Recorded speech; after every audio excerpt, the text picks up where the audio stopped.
effort against drug menace in Khwai আজকে আমরা একটা গোপন সূত্রের মাধ্যমে খবর পাই যে অটোতে করে কন্ট্রাভেন্স কিছু আসছে।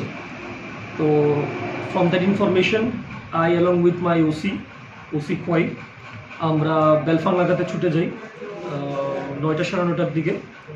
তো অ্যারাউন্ড দ্যাট টাইম সেই অটোটা আসে, আমরা আটক করতে সক্ষম হই।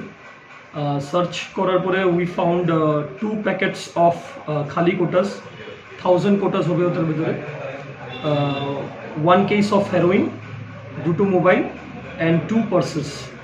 We have arrested Roshanjit Dev Roy, Raju Dev, দুজনের বাড়ি জিজ্ঞাসাবাদ করে জানতে পারলাম সিধাই মোহনপুর, ওরা খোয়াইয়ের দিকে আসছিল। তো আগামী দিনও আমাদের এই অপারেশন সঞ্জীবনী চলতে থাকবে। নাকাকে আমরা স্ট্রং করার যে আইডিয়াটা সেটা আমাদের এসপি স্যারের ছিল, on the initiative of SP sir. Today we are successful যে বেলফাং নাকাতে আমরা স্ট্রিক্ট চেকিং করে এই সাকসেসটা পেলাম।